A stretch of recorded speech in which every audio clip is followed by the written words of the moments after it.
தர்மபுரி அருகே 60 அடி ஆழ கிணற்றில் கார் பாய்ந்த சிசிடிவி காட்சி வெளியாகியுள்ளது. இந்த விபத்தில் தந்தை மகள் உயிரிழந்துள்ளனர். கூடுதல் விவரங்களை பெறலாம். செய்தியாளர் சுகுமார் இணைகிறார். சுகுமார், எப்படி இந்த விபத்து நடந்தது? விவரங்கள் என்ன? அதாவது தருமபுரி மாவட்டம் காரிமங்கலம் பொன்னேரி அருகே உள்ள ஒரு விவசாய கிணற்றில் 60 அடி விவசாய கிணற்றில் நேற்று ஒரு பொலிரோ ஜீப் குடும்பத்துடன் சென்ற பொழுது பாய்ந்து விழுந்ததில் அதாவது தந்தை மகள், அதாவது சுஸ்மிதா வீரன் இருவரும் நேற்று சடலமாக 6 மணி நேர போராட்டத்துக்கு பிறகு மீட்டனர். அதாவது சேலம் மாவட்டம் மேட்டூர் பகுதியை சேர்ந்த வீரன் இவர் பெங்களூரில் வசித்து வருகிறார்.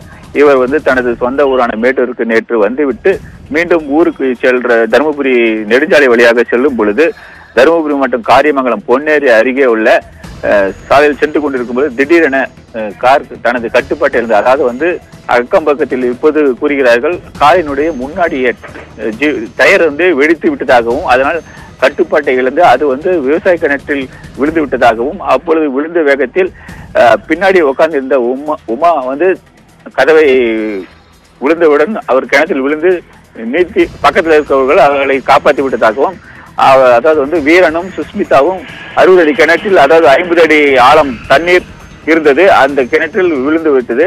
அது உடனடியாக தகவல் அளித்தவுடன் தீயணைப்புத்துறையினர் தருமபுரி மற்றும் பாலக்கோடிலிருந்து தீயணைப்புத்துறையினர் மற்றும் காவல்துறை வருவாய்த்துறை அனைவரும் 6 மணி நேர போராட்டத்திற்கு பிறகு நேற்று அதே போல நேற்று மழை அதிகமாக பெய்தது. இருந்த போதிலும் தேடுதல் வேட்டை தீவிரமாக நடந்தது. சுமார் 6 மணி நேர போராட்டத்திற்கு பிறகு தந்தை மகள் சடலமாக மீட்கப்பட்ட உடல்களை தருமபுரி அரசு மருத்துவக் கல்லூரி மருத்துவமனைக்கு அனுப்பி வைத்தனர். ராசினி, தர்மபுரி மாவட்டத்தில் 60 அடி ஆழ கிணற்றில் தந்தை மகனுடைய சடலம் தற்போது மீட்கப்பட்டிருக்கிறது. தீயணைப்புத்துறையினர் 6 மணி நேர போராட்டத்திற்கு பிறகு அந்த சடலத்தை மீட்டிருக்கிறார்கள். விவரங்களை செய்தியாளர் வழங்குகிறார்.